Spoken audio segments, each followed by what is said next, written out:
ಮಧ್ಯಪ್ರಾಚ್ಯದಲ್ಲಿ ಯುದ್ಧದ ಕದನ ಜೋರಾಗಿದೆ. ಆದರೆ ಕರುನಾಡಲ್ಲಿ ತಳ್ಳನವೇ ಸೃಷ್ಟಿಯಾಗಿದೆ. ಕಾರವಾರದಲ್ಲಿ ಆಟೋ ಚಾಲಕರಿಗೆ ಸಂಕಷ್ಟ ಎದುರಾಗಿದೆ. ಗ್ಯಾಸ್ ಸಿಗದೆ ಆಟೋ ಚಾಲಕರ ಬದುಕು ಅತಂತ್ರವಾಗಿದೆ. ಗ್ಯಾಸ್ ಇಲ್ಲ, ಇತ್ತ ದರ ಹೆಚ್ಚಳ, ಗ್ಯಾಸ್ ಬಂಕ್ಗಳಲ್ಲಿ ಸುಲಿಗೆ ಆರೋಪ ಕೇಳಿ ಬರ್ತಾ ಇದೆ. ಮಧ್ಯಪ್ರಾಚ್ಯದಲ್ಲಿ ಕದನ ಉಂಟಾಗಿದೆ. ಆದರೆ ಸದ್ಯಕ್ಕೆ ಕರ್ನಾಟಕದಲ್ಲಿ ಗ್ಯಾಸ್ ಆಗಿರಬಹುದು, ಪ್ರತಿಯೊಂದು ವಸ್ತುವಿನ ಬೆಲೆ ಗಗನಕ್ಕೇರಿದೆ. ಸದ್ಯದ ಮಟ್ಟಿಗೆ ಪರದಾಡುವಂತಹ ಪರಿಸ್ಥಿತಿ. ಇದರಲ್ಲೂ ಕೂಡ ಆಟೋ ಚಾಲಕರ ಬದುಕಂತೂ ಅತಂತ್ರವಾಗಿದೆ. ಒಂದ್ ಕಡೆ ಗ್ಯಾಸ್ ಸಿಗ್ತಾ ಇಲ್ಲ, ಈ ಕಡೆ ದರ ಏರಿಕೆ ಆಗಿದೆ. ಆಟೋಗೆ ಗ್ಯಾಸ್ ಅನ್ನ ತುಂಬಿಸ್ಕೊಂಡು ಆಟೋವನ್ನ ಚಾಲನೆ ಮಾಡಬೇಕಾಗುತ್ತೆ.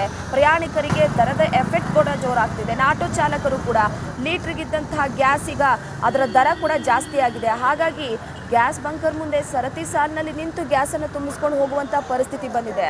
ಇನ್ನು ಪ್ರಯಾಣಿಕರು ಕೂಡ ದರ ಹೆಚ್ಚಾಯಿತು ಅಂತಂದ್ರೆ ಪ್ರಯಾಣಿಕರು ಯಾರು ಕೂಡ ಬರೋದಿಲ್ಲ. ಸೊ ಹೀಗಾಗಿ ಸದ್ಯದ ಮಟ್ಟಿಗೆ ಆಟೋ ಚಾಲಕರ ಜೀವನವೇ ಅತಂತ್ರವಾಗಿದೆ.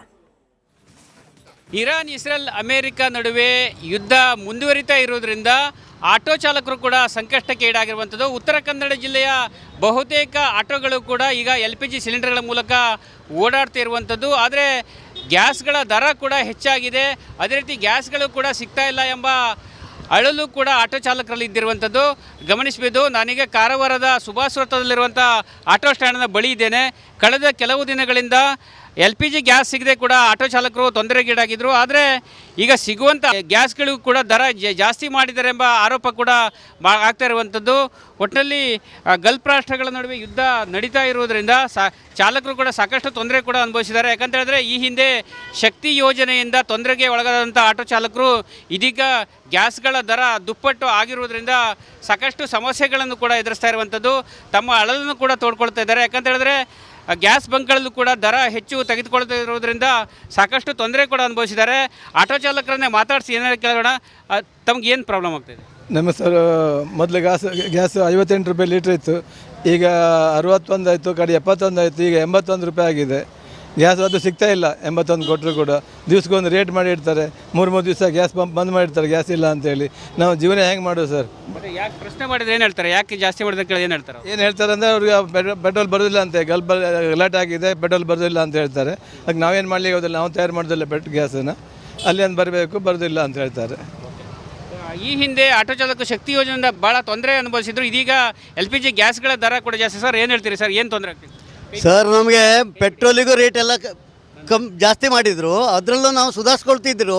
ಈ ಶಕ್ತಿ ಹೋಗಿ ನಮ್ಮ ನಿಶಕ್ತಿ ಆಗಿಬಿಟ್ಟಿದೆ. ಈಗ ನಮ್ಗೆ ಕೊಂದುಬಿಡ್ತಾರ ಹೇಗೆ ಗೌರ್ಮೆಂಟು? ಈಗ ನೋಡಿ 58 ರೂಪಾಯಿ ಇದ್ದದ್ದು 61 ಆಯಿತು, 61, 71 ಆಯಿತು. ಈಗ ಮುಂದೆ 71 ಅಲ್ಲ 101 ಆಗ್ಬೋದು.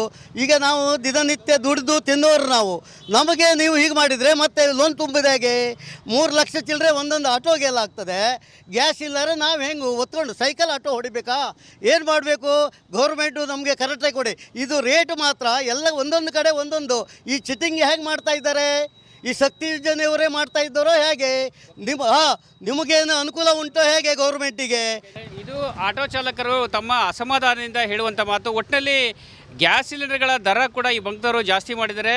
ಕಳೆದ ಒಂದು ವಾರದಿಂದ 3-4 ಬಾರಿ ದರವನ್ನು ಜಾಸ್ತಿಗೊಳಿಸಿದ್ದಾರೆ. ಹೀಗಾಗಿ ನಮಗೆ ಜೀವನ ನಡೆಸಲಿಕ್ಕೆ ತೊಂದರೆ ಆಗ್ತಾಯಿದೆ ಎಂಬ ಮಾತುಗಳನ್ನ ಹೇಳ್ತಾರೆ.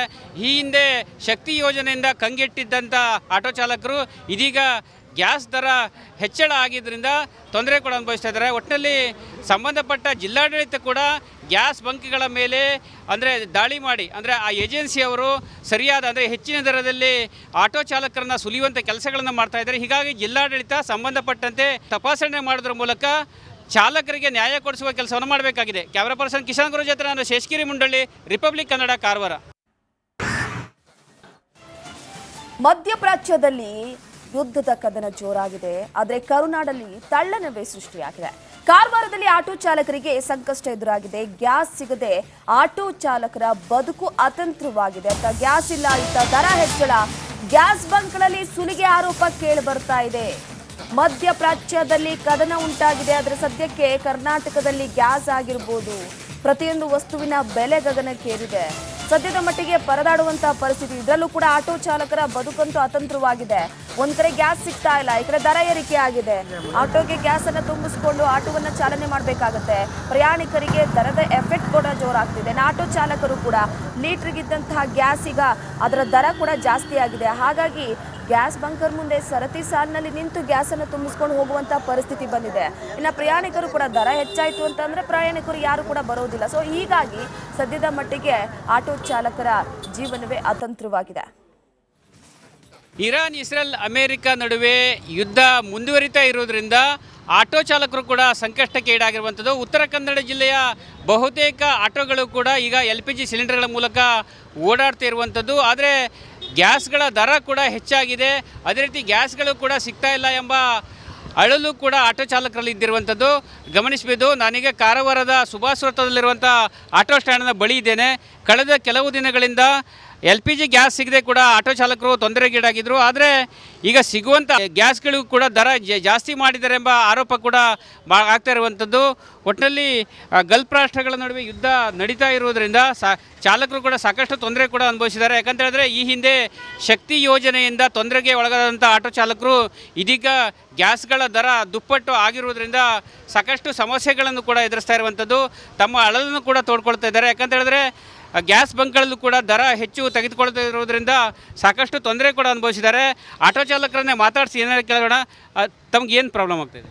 ನಮ್ಮ ಸರ್ ಮೊದಲು ಗ್ಯಾಸ್ 58 ರೂಪಾಯಿ ಲೀಟ್ರ್ ಇತ್ತು, ಈಗ 61 ಆಯಿತು, ಕಡೆ 71 ಆಯಿತು, ಈಗ 81 ರೂಪಾಯಿ ಆಗಿದೆ. ಗ್ಯಾಸ್ ಅದು ಸಿಗ್ತಾ ಇಲ್ಲ. 81 ಕೊಟ್ಟರು ಕೂಡ ದಿವ್ಸಕ್ಕೊಂದು ರೇಟ್ ಮಾಡಿ ಇಡ್ತಾರೆ. 3 ದಿವಸ ಗ್ಯಾಸ್ ಪಂಪ್ ಬಂದ್ ಮಾಡಿರ್ತಾರೆ ಗ್ಯಾಸ್ ಇಲ್ಲ ಅಂತೇಳಿ. ನಾವು ಜೀವನ ಹೆಂಗೆ ಮಾಡೋದು ಸರ್? ಯಾಕೆ ಪ್ರಶ್ನೆ ಮಾಡಿದ್ರೆ ಏನು ಹೇಳ್ತಾರೆ? ಯಾಕೆ ಜಾಸ್ತಿ ಮಾಡಿದ್ರೆ ಕೇಳಿ ಏನು ಹೇಳ್ತಾರೆ? ಏನು ಹೇಳ್ತಾರೆ ಅಂದರೆ ಅವ್ರಿಗೆ ಪೆಟ್ರೋಲ್ ಬರೋದಿಲ್ಲ ಅಂತೆ, ಗಲಾಟೆ ಆಗಿದೆ, ಪೆಟ್ರೋಲ್ ಬರೋದಿಲ್ಲ ಅಂತ ಹೇಳ್ತಾರೆ. ಅದಕ್ಕೆ ನಾವೇನು ಮಾಡಲಿಕ್ಕೆ ಹೋಗೋದಿಲ್ಲ, ನಾವು ತಯಾರು ಮಾಡೋದಿಲ್ಲ ಗ್ಯಾಸನ್ನು, ಅಲ್ಲಿ ಒಂದು ಬರಬೇಕು, ಬರೋದಿಲ್ಲ ಅಂತ ಹೇಳ್ತಾರೆ. ಈ ಹಿಂದೆ ಆಟೋ ಚಾಲಕ ಶಕ್ತಿ ಯೋಜನೆಯಿಂದ ಭಾಳ ತೊಂದರೆ ಅನುಭವಿಸಿದ್ರು. ಇದೀಗ LPG ಗ್ಯಾಸ್ಗಳ ದರ ಕೂಡ ಜಾಸ್ತಿ. ಸರ್ ಏನು ಹೇಳ್ತೀರಿ ಸರ್? ಏನು ತೊಂದರೆ ಆಗ್ತಿದೆ ಸರ್? ನಮಗೆ ಪೆಟ್ರೋಲಿಗೂ ರೇಟ್ ಎಲ್ಲ ಜಾಸ್ತಿ ಮಾಡಿದರು, ಅದರಲ್ಲೂ ನಾವು ಸುಧಾರಿಸ್ಕೊಳ್ತಿದ್ರು. ಈ ಶಕ್ತಿ ಹೋಗಿ ನಮ್ಮ ನಿಶಕ್ತಿ ಆಗಿಬಿಟ್ಟಿದೆ. ಈಗ ನಮ್ಗೆ ಕೊಂದು ಬಿಡ್ತಾರ ಹೇಗೆ ಗೌರ್ಮೆಂಟು? ಈಗ ನೋಡಿ 58 ರೂಪಾಯಿ ಇದ್ದದ್ದು 61 ಆಯಿತು, 61 71 ಆಯಿತು. ಈಗ ಮುಂದೆ 71 ಅಲ್ಲ 101 ಆಗ್ಬೋದು. ಈಗ ನಾವು ದಿನನಿತ್ಯ ದುಡಿದು ತಿನ್ನೋರು ನಾವು. ನಮಗೆ ನೀವು ಹೀಗೆ ಮಾಡಿದರೆ ಮತ್ತೆ ಲೋನ್ ತುಂಬಿದ ಹೇಗೆ? 3 ಲಕ್ಷ ಚಿಲ್ಲರೆ ಒಂದೊಂದು ಆಟೋಗೆಲ್ಲ ಆಗ್ತದೆ. ಗ್ಯಾಸ್ ಇಲ್ಲಾರೆ ನಾವು ಹೆಂಗೆ ಒತ್ಕೊಂಡು ಸೈಕಲ್ ಆಟೋ ಹೊಡಿಬೇಕಾ? ಏನು ಮಾಡಬೇಕು?